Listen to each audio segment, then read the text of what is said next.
প্রিয় এইচএসসি শিক্ষার্থীবৃন্দ, আজকে আমরা এইচএসসি এর একটি topic right form of verbs এর কোশ্চেন সলভ করব। এই বছর ময়মনসিংহ বোর্ডে 2024 সালে এই কোশ্চেন লিখেছিল। আমরা দেখতে চাই এই কোশ্চেনটি কিভাবে সলভ করে এবং সলভ করার সময় আমরা বিভিন্ন টেকনিকগুলো সম্পর্কেও কিছুটা আলোকপাত করার চেষ্টা করব। সো আমরা কোশ্চেনটা যখন পাবো তখন সবার প্রথম কাজটি হলো পুরো প্যাসেজটি একবার রিডিং পড়ে নিতে হবে এবং রিডিং পড়ে একটা আইডিয়া নিতে হবে যে এই প্যাসেজে কি ধরনের আলোচনা চলছে। এরপরে আমরা একটা একটা করে শূন্যস্থান ধরে এগিয়ে যাব। পুরো প্যাসেজ সম্পর্কে আইডিয়া না নিয়ে এ ধরনের একটি কোশ্চেন সলভ করতে প্রথমেই শুরু করে দেওয়া সম্পূর্ণরূপে একটি বোকামি। সো আমরা প্যাসেজটা পড়ে নিলাম, এবার আমরা চলে যাব এরপরে ভিতরে। প্রথম লাইনটি ছিল এরকম, man has unquenchable thirst for knowledge. So এই লাইনটার বাংলা হচ্ছে এমন যে মানুষের আছে অদম্য তৃষ্ণা, আনকুয়েঞ্চেবল অদম্য তৃষ্ণা, থার্স্ট ফর নলেজ জ্ঞানের জন্য। হি ইজ নেভার, এইখানে একটা শেখার বিষয় আছে, সেটা হলো এমন যে এইখানটায় ইজ একটি ভার্ব অলরেডি দেওয়া আছে। সো এরপরে বলতেছে যে এখানে আরো একটি ভার্ব বসাতে হবে। মনে রাখতে হবে যদি কখনো কোনো বি ভার্ব দেওয়া থাকে আর বি ভার্বের পরে আমি আরো একটা ভার্ব বসানোর চেষ্টা করি, এই ভার্বটি দুটি ফর্মে হতে পারে। সেটা হতে পারে একটি আইএনজি ফর্ম এবং সেটা হতে পারে একটা ভি3 ফর্ম। ডিপেন্ড করে অ্যাক্টিভ এবং প্যাসিভ ভয়েসের উপরে। যদি সেটা অ্যাক্টিভ ভয়েস হয় তখন সেটা আইএনজি ফর্মে যাবে, যদি সেটা প্যাসিভ ভয়েস হয় তাহলে সেটা ভি3 ফর্মে যাবে। এখানে আমরা বুঝতেই পারতেছি যদি বি ভার্বের পরে আইএনজি আসে অ্যাক্টিভ ভয়েস তো অবশ্যই হবে এবং সেটা চলমান প্রক্রিয়া নির্দেশ করবে, যেটাকে আমরা কন্টিনিউয়াস টেন্স বলে থাকি। আর যদি সেটা প্যাসিভ ভয়েস হয় তাহলে ভি3 হবে এবং এই ভি3টা সাধারণভাবে একটা ইনডেফিনিটের প্যাসিভ ভয়েস। তো যেহেতু এখানে একটা বি ভার্ব দেওয়া আছে প্রেজেন্ট টেন্সে, ফলে আমরা এখন এখানটায় হয় লিখতে পারি স্যাটিসফাইং, না হয় লিখতে পারি স্যাটিসফাইড। আমাকে জাস্ট বের করতে হবে এই বাক্যটা অ্যাক্টিভ ভয়েসে হবে নাকি সেটা প্যাসিভ ভয়েসে হবে। সো আমি যদি এভাবে দেখি, হি ইজ সে হয়, স্যাটিসফাই শব্দের অর্থ হলো সন্তুষ্ট করা, স্যাটিসফাই শব্দের অর্থ হলো সন্তুষ্ট করা। তাহলে হি কিন্তু সন্তুষ্ট করা কাজটি করে না, বরং হি কখনোই নেভার কখনোই সন্তুষ্ট হয় না। তার মানে অন্যের দ্বারা সন্তুষ্ট হয় না, অর্থাৎ এটা কিন্তু প্যাসিভ ভয়েস। ফলে আমরা কিন্তু এইখানে উত্তরটি করব স্যাটিসফাইড, অর্থাৎ এটা প্যাসিভ ভয়েসে ভি3 ফর্ম হলো। সো আমাদের উত্তর হলো স্যাটিসফাইড। আমরা জানি স্যাটিসফাইড শব্দের অর্থ হলো সন্তুষ্ট। তাহলে হি ইজ নেভার স্যাটিসফাইড, তিনি কখনোই কি হন না, সন্তুষ্ট হন না। উইথ হোয়াট হি অলরেডি শূন্যস্থান নো অ্যান্ড শূন্যস্থান সি। এখন এখানে কি হবে, আমরা যদি এই জায়গাটায় দেখি এটা একটি ক্লজ মার্কার। এটা যেহেতু একটি ক্লজ মার্কার তার মানে এখান থেকে আমাদের সাবঅর্ডিনেট ক্লজটি শুরু হয়েছে। এর আগে যা যা পড়ে আসলাম হি ইজ থেকে, ওটা ছিল একটা প্রিন্সিপাল ক্লজ। তো এখন আমরা প্রিন্সিপাল ক্লজটি কোন টেন্সে পেয়েছিলাম, প্রেজেন্ট টেন্সে। প্রিন্সিপাল ক্লজটি কোন টেন্সে পেয়েছিলাম, প্রেজেন্ট টেন্সে। এর মানে হলো সাবঅর্ডিনেট ক্লজ যেটা আমরা এখন দেখতে পাচ্ছি নো এবং সি ব্যবহার হবে, এই ক্লজটি অর্থ অনুসারে, কি অনুসারে, অর্থানুসারে যে কোনো টেন্স হতে পারে, অর্থানুসারে যে কোনো টেন্স হতে পারে। অর্থাৎ আমি এখানটায় অর্থ করে যে কোনো টেন্স দিতে পারবো, যেহেতু আগের অংশটা কিসে ছিল, প্রেজেন্টে ছিল। কিন্তু যদি প্রিন্সিপাল ক্লজটা পাস্টে থাকতো তাহলে কিন্তু সাবঅর্ডিনেট ক্লজটা আমরা অবশ্যই পাস্টে দিতাম। এই ধরনের জিনিসটাকে আমরা বলি সিকোয়েন্স অফ টেন্স গ্রামারের ভাষায়। ফলে আমরা এখন দেখতে পাচ্ছি যে এই অংশটা হি অলরেডি, এই অংশটা আমরা কিন্তু যে কোনো টেন্সে দিতে পারবো অর্থ অনুযায়ী। এবার এই অলরেডি এসে বলে দিল যে এই স্ট্রাকচার অলরেডি থাকলে এটা প্রেজেন্ট পারফেক্ট টেন্সে হয়। কোন টেন্সে হয়, প্রেজেন্ট পারফেক্ট। তাহলে এই নো ভার্বটা এখানে প্রেজেন্ট পারফেক্ট টেন্সে হবে। সো এই হি এর সাথে মিলিয়ে আমরা প্রেজেন্ট পারফেক্ট টেন্সের জন্য একটা হ্যাজ দিলাম, আর সাথে এই নো ভার্বটা এখানে আসবে নোন আকারে। তাহলে কি দাঁড়ালো, what he has already known. Already normally এটার মাঝখানে বসে, বাট আমরা উত্তর লেখার সময় আসলে এভাবে হ্যাজ নোন লিখলেও কিন্তু চলবে, কোনো সমস্যা নেই। আবার যদি কেউ এভাবে লেখে যে হ্যাজ তারপরে আন্ডারলাইন করে অলরেডি তারপরে আবার লেখা হয় নোন, তাতেও কোনো সমস্যা নেই, এভাবেও লেখা যাবে। বাট নর্মালি এটার উত্তর হচ্ছে হ্যাজ নোন প্রেজেন্ট পারফেক্টে। এইবার চলে আসি পরেরটা, সি নাম্বারটা কি হবে। এখানে মনে রাখতে হবে এন্ড অর বাট এর ঠিক পরে যে ভার্বটা থাকে সেই ভার্বটা, যেহেতু এন্ড অর বাটের ঠিক পরে ভার্বটা বসছে, এই ভার্বটা কিন্তু এন্ড অর বাটের আগের ভার্ব অনুযায়ী হবে। সো যেহেতু আগের ভার্বটি ছিল হ্যাজ নোন, মূলত নোন, তাই এইখানটায় হবে হচ্ছে হলো সিন। তার মানে এই নোন ছিল V3 ফর্মে, এই সিটা এখানে হবে V3 ফর্মে। আশা করে বুঝতে পারছি কেন এরকম হলো। তাহলে আমরা এখানে অনেকগুলো বিষয় জানলাম। প্রথমে জানলাম একটা বি ভার্ব যদি থাকে আর বি ভার্বের পরে যদি আর একটা ভার্ব বসাতে বলে, তাহলে এই ভার্বটা আইএনজি অথবা V3-র মধ্যে কোনো একটা হবে। আর এখানে জানলাম এন্ড এর ঠিক পরে যদি কোনো ভার্ব থাকে তাহলে সাধারণভাবে এন্ড এর ঠিক আগের ভার্বের মতো হুবহু সেই ভার্বটা হয়। সো এই দুটা কিন্তু একটা শর্ট টেকনিক, ঠিক আছে? ওকে, আমরা পরে শূন্যস্থানে চলে যাই। Naturally he dash want to know and dash see more and more. এই বাক্যটায় ন্যাচারালি একটা শব্দ দেওয়া আছে। ন্যাচারালি মানে স্বাভাবিকভাবেই, স্বভাবতই, সাধারণভাবে। তার মানে যেই ঘটনাটা প্রতিদিনই ঘটে, নিয়মিত ঘটে, সাধারণভাবে ঘটে, সেটাকে আমরা বলি ন্যাচারালি। সো এই বাক্যটি কোন টেন্সে হবে বোঝাই গেল। যেহেতু এই চিহ্নটি আছে, এটি কিন্তু একটি প্রেজেন্ট ইনডেফিনিট টেন্সের বাক্য। আমরা জানি টেন্স নির্ণয় করা যায় মূলত দুইটা ভাবে। একটা হইতেছে হলো এই বাক্যের মধ্যে চিহ্ন কি আছে, যেমন ন্যাচারালি যদি বলি বা আরো যদি বলি অলওয়েজ, রেগুলারলি, এগুলো কিন্তু প্রেজেন্ট ইনডেফিনিট টেন্সের চিহ্ন। এর বাইরে অনেক সময় প্যাসেজের যে কাহিনী থাকে, প্যাসেজের যে বিষয়বস্তু বা কনটেক্সট থাকে, সেইটার আলোকে টেন্সের যে বিভিন্ন বেসিকটা আছে, সেই বেসিকের উপরে ভিত্তি করেও কিন্তু আমরা কি করতে পারি, বাছাই করতে পারি কোন টেন্সটি হবে। সো যেহেতু আমরা এখানটায় ন্যাচারালি পেয়ে গেছি, এটি প্রেজেন্ট ইনডেফিনিট টেন্সে হবে এবং হি এর সাথে ম্যাচ করে আমরা বলবো ওয়ান্ট তো হতে পারবে না, এখানটায় ওয়ান্টস হবে। কারণ প্রেজেন্ট ইনডেফিনিট টেন্সে সাবজেক্ট যখন থার্ড পারসন সিঙ্গুলার নাম্বার হয়, তখন অ্যাক্টিভ ভয়েসে ভার্বের সাথে এস বা ইএস হয়। তিনটা কথা বলছে কিন্তু। প্রথম কথা প্রেজেন্ট ইনডেফিনিট টেন্স হবে, দ্বিতীয় কথা subject third person singular number হবে, তৃতীয় কথা ভয়েস যেটা আছে সেই ভয়েসটা অ্যাক্টিভ ভয়েসে হবে। তিনটা শর্ত যখন পূরণ হবে তখন ভার্বের সাথে এস অথবা ইএস দিতে হবে। এবার চলে আসি তারপরে এন্ড এর পরে। আমরা এই মাত্র শিখে এসেছি, জাস্ট একটু আগে শিখেছি যে এন্ড এর ঠিক পরে যে ভার্বটা হয় এটা এন্ড এর ঠিক আগের ভার্ব অনুসারে হয়। তাহলে এন্ড এর ঠিক পরে সি ভার্বটা বসতে যাচ্ছে। এন্ড এর ঠিক আগের ভার্বটা হলো নো।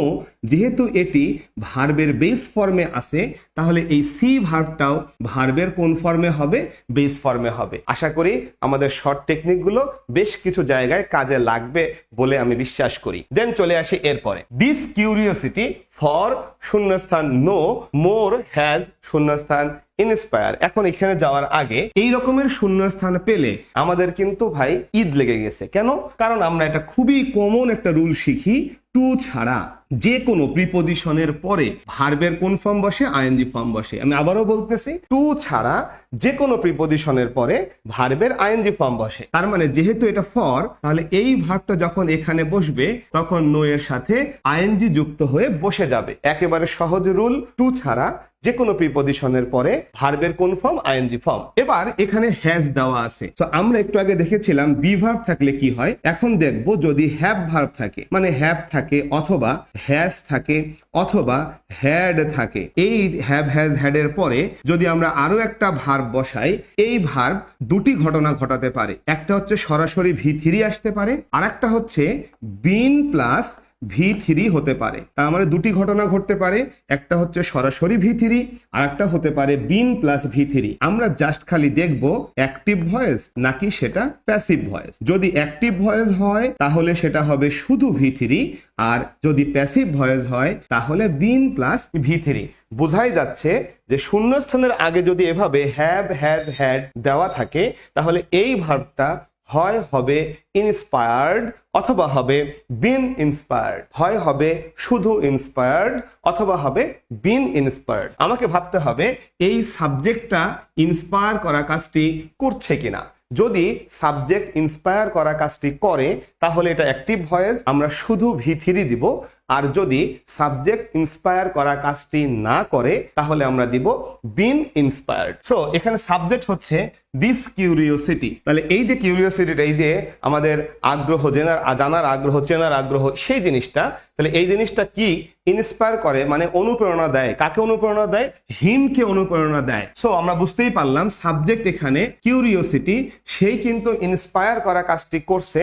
কাকে? একজন মানুষকে ইন্সপায়ার করতেছে, একজন মানুষকে অনুপ্রাণিত করতেছে। ফলে এটা অ্যাক্টিভ ভয়েস। আমরা জাস্ট ইন্সপায়ার শব্দটা এখানে বসাবো ইন্সপায়ার্ড আকারে। সো আমাদের প্রথম দুটি শূন্যস্থান হয়ে গেল। This curiosity for knowing more has inspired হিম।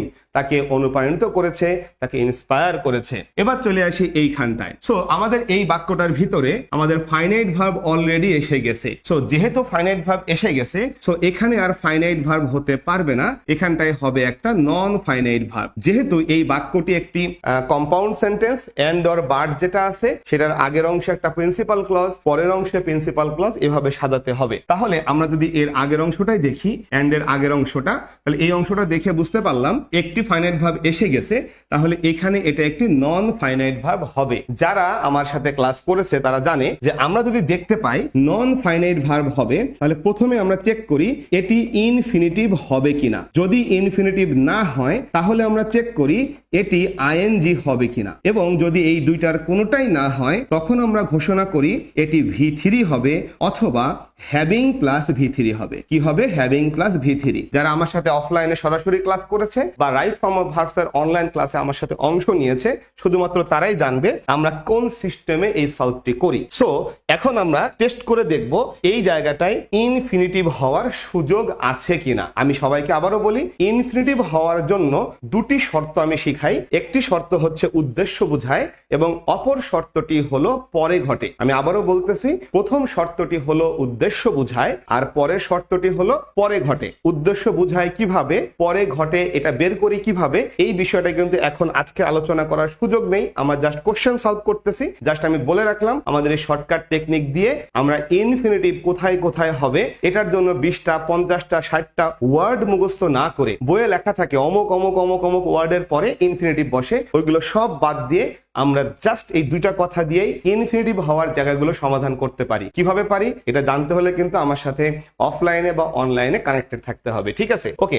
এখন চলে আসি এই জায়গাটায়। এখন আমরা প্রথমে দেখব উদ্দেশ্য বোঝায় কিনা। উদ্দেশ্য বুঝালে আমরা বলে ফেলবো এখানে হবে টু আন্ডারটেক। এই কাজটা করার জন্য এই যে ফাইনাইট ভার্বটা ছিল আমরা সেটাকে প্রশ্ন করব কেন, কি জন্য, কি উদ্দেশ্যে দিয়ে। লক্ষ্য করি হ্যাজ ইন্সপায়ার্ড, অনুপ্রাণিত করেছে, অনুপ্রাণিত করেছে। প্রশ্ন করব কেন অনুপ্রাণিত করেছে, কি জন্য অনুপ্রাণিত করেছে, কি উদ্দেশ্যে অনুপ্রাণিত করেছে। উত্তর হলো গ্রহণ করার জন্য। আন্ডারটেক মানে কোনো কিছু গ্রহণ করা। কি গ্রহণ করা? এই যেখানে লেখা আছে ডিফিকাল্ট এন্ড ডেঞ্জারাস টাস্ক, কঠিন এবং বিপজ্জনক কাজ গ্রহণ করা। তার মানে কেন করবে? গ্রহণ করার জন্য। আর কেন করবে? ক্যারি আউট করার জন্য। ক্যারি আউট মানে কোনো একটা কাজ করে সেটার সমাধান পর্যন্ত পৌঁছানো। তার মানে বোঝাই গেল এই যে হ্যাজ ইন্সপায়ার্ড কে প্রশ্ন করলাম কেন অনুপ্রাণিত করলো, এই কাজটা করার জন্য। কেন অনুপ্রাণিত করলো? এই কাজটা করার জন্য। ফলে কেন এর উত্তর হলো একটা উদ্দেশ্য। ফলে এখানে উদ্দেশ্য বুঝাচ্ছে। আমরা বলবো এখানে হবে টু আন্ডারটেক, অর্থাৎ এখানে যেটা আছে সেটাই এখানে বসবে। আবার লক্ষ্য করি এন্ড এর ঠিক পরেই যেহেতু এই ভার্বটা বসছে, ফলে এর আগেরটার মতো করে হবে। তার মানে এটা ছিল ভার্বের বেস ফর্ম টু আন্ডারটেক, তাহলে এটা হবে ভার্বের বেস ফর্ম যা আছে তাই, carry out difficult and dangerous task. আশা করি ক্লিয়ার হয়ে যাচ্ছে। আমরা একটা কোশ্চেন সলভের ভিতর দিয়ে বেশ কিছু নিয়ম কিন্তু শেখার চেষ্টা করতেছি। হুইচ ইভেনচুয়ালি, তাহলে এই হুইচ বলতে কি বোঝালো? হুইচ বলতে বোঝালো এই যে ডেঞ্জারাস টাস্ক গুলো, সেই টাস্ক গুলো ক্যারি আউট করা হলো, সেই টাস্ক গুলো আন্ডারটেক করার পরে ক্যারি আউট করা হলো। এই ঘটনাটা ইভেনচুয়ালি কি করে? একটা ইপোক মেকিং, যুগ সৃষ্টিকারী ডিসকভারি, আবিষ্কার। আমরা জানি ইনভেনশন মানেও আবিষ্কার, তবে দুই আবিষ্কারের মধ্যে একটু পার্থক্য আছে, সেটা আজকের আলোচ্য বিষয় নয়। ফলে এই আবিষ্কারগুলোর যুগ সৃষ্টিকারী আবিষ্কার এর পরিণতি হয়। ফলে এটা আমরা বলতে পারি যে যেহেতু তারা মানুষ অনুপ্রাণিত হয়েছে এবং অনুপ্রাণিত হয়ে এই কাজগুলো করেছে, উদ্দেশ্য ছিল এটা এটা করার, এবং এই উদ্দেশ্য পালন করার ফলে রেজাল্ট হয়েছে এটা আর কি। সো আমরা এখানে বলতে পারি এটা প্রেজেন্ট পারফেক্ট টেন্সে হবে, অথবা আমরা বলতে পারি এটা পাস্ট ইনডেফিনিট টেন্সে হবে। এখন প্রশ্ন হলো প্রেজেন্ট পারফেক্ট কেন অথবা পাস্ট ইনডেফিনিট কেন? যেহেতু মানুষ ইন্সপায়ার্ড হয়েছে এই উদ্দেশ্যে, এই কাজগুলো করার উদ্দেশ্যে, সমাধান করার উদ্দেশ্যে, আর এইটা করতে যেই তারা কি করেছে, তারা বিভিন্ন রকমের আবিষ্কার করেছে এ যাবৎকালে এই দুনিয়ায়। ফলে করেছে যদি বলি তাহলে প্রেজেন্ট পারফেক্ট টেন্স, আর যদি আবিষ্কার করে ফেলেছিল বলি তাহলে হচ্ছে এটা পাস্ট ইনডেফিনিট টেন্স। এখন কথা হলো এই যে বাংলা করতেছি কেন, একটু আগে বলছিলাম প্রিন্সিপাল ক্লজ যদি প্রেজেন্টে থাকে, সাবঅর্ডিনেট ক্লজ বাংলা করে অর্থ অনুসারে যেই টেন্স লাগবে আমরা সেই টেন্সই দিতে পারবো। এখানে প্রিন্সিপাল ক্লজটা কিন্তু হ্যাজ ইন্সপায়ার্ড ছিল প্রেজেন্ট পারফেক্ট টেন্স, তাই আমরা বারবার বাংলা করে বোঝার চেষ্টা করতেছিলাম এখানটায় কোন টেন্স হবে। তার মানে এখানে দুই টেন্সই সঠিক। এখানে আমরা দিতে পারি সাবজেক্ট যেহেতু টাস্কস তাহলে বহুবচন হ্যাভ রেজাল্টেড, অথবা জাস্ট লিখতে পারি হচ্ছে রেজাল্টেড। ওকে, এবার চলে আসি এন্ড। এন্ড এর পরের যে ভার্বটা আমরা জানি, এন্ড এর ঠিক পরে ভার্ব থাকলে, যেহেতু এন্ড এর ঠিক পরে ভার্ব, এন্ড এর আগের ভার্ব অনুযায়ী হবে। তো এখানে ভার্বটা হচ্ছে কোনটা, এই যে হ্যাভ রেজাল্টেড, এটা অনুযায়ী। সো আমরা এটা অনুযায়ী দেবো এখানে লেড, তাহলে আমাদের উত্তরটি হয়ে যাবে। এখন কেউ কেউ বলতে পারে যে এখানে তো মেকিং ছিল, তাহলে ইপোক মেকিং না দিয়ে এটাকে দিলাম কেন, এই ভার্বটাকে কেন নিলাম না? এখানে কিন্তু ইপোক মেকিংটা ভার্ব হিসাবে আসে নাই, বরং ডিসকভারির মডিফায়ার হিসাবে এসছে। ফলে এখানকার ভার্বটা ছিল এইটা, আমরা তার সাথে মিল করে এখানে লিখেছিলাম হ্যাভ রেজাল্টেড, তাই আমরা এখানে দিলাম V3 ফর্ম, লিডের V3 ফর্ম হচ্ছে লেড, সেটা দিয়ে দিলাম। ওকে, আশা করি বাকি অংশগুলো আমরা বাংলা করে নিতে পারবো। আমরা এর পরের কোশ্চেনে চলে যাই। He dash helpless still now, এখনো মানুষ এখনো অসহায়, এখনো অসহায়। কোন টেন্স? এখনো অসহায়, তার মানে বর্তমান কালে মানুষ কিন্তু অসহায়। তো আমরা বলতে পারি হি ইজ, মানুষ হয় অসহায়, স্টিল নাও, এখন পর্যন্ত অসহায়। হি উড নট হ্যাভ, এইখানে একটা মজার কাহিনী আছে, উড হ্যাভ, উড হ্যাভ। আমরা আরো বলতে পারি কুড হ্যাভ, মাইট হ্যাভ, এই রকমের যেগুলো আছে, এই would have, could have, might have এর পরে আমরা এখানটায় V3 ব্যবহার করতে পারি, অথবা বিন প্লাস V3 ব্যবহার করতে পারি। লক্ষ্য করি এই রুলটা চিনতে পারতেছি কিনা। এই রুলটা কিন্তু আমাদের ওই হ্যাভ ভার্বের রুল। হ্যাভ, হ্যাজ, হ্যাড এর পরে যদি একটা ভার্ব আসে তাহলে দুটি উত্তর হতে পারে। আজকের ক্লাসের প্রথম দিকে আমি শিখিয়েছিলাম। সো এইখানে সেটাই কিন্তু বলা হয়েছে, অর্থাৎ অ্যাক্টিভ ভয়েস যদি হয় তাহলে হবে শুধু V3, প্যাসিভ ভয়েস যদি হয় তাহলে হবে বিন প্লাস V3। সো এখন আমরা দেখব এখানে সাবজেক্ট হচ্ছে হি, তাহলে হি কিন্তু হয় সক্ষম, অ্যাবল, তার মানে এই বাক্যটি অ্যাক্টিভ ভয়েসেই লেখা হয়েছে। তার মানে আমরা এখানটায় এই বি ভার্বটা শুধুমাত্র বিন আকারে লিখে দিলেই কিন্তু হয়ে যাবে। আশা করি আজকের এই ক্লাসটির মধ্য দিয়ে আমরা এই বছরে ময়মনসিংহ বোর্ডে আসা রাইট ফর্ম অফ ভার্বস এর কোশ্চেনটি সুন্দরভাবে সমাধান করতে পেরেছি, এবং বেশ কিছু ট্রিক্স, বেশ কিছু টিপস আমরা পেয়েছি। পরিপূর্ণ রূপে right form of verbs tips and tricks সহকারে শিখতে হলে অবশ্যই যুক্ত হতে হবে আমার অফলাইন ব্যাচে অথবা অনলাইন ব্যাচে। দেখা হচ্ছে পরবর্তী কোশ্চেন সমাধানে। সেই পর্যন্ত সবাই ভালো থাকবে। আল্লাহ হাফেজ।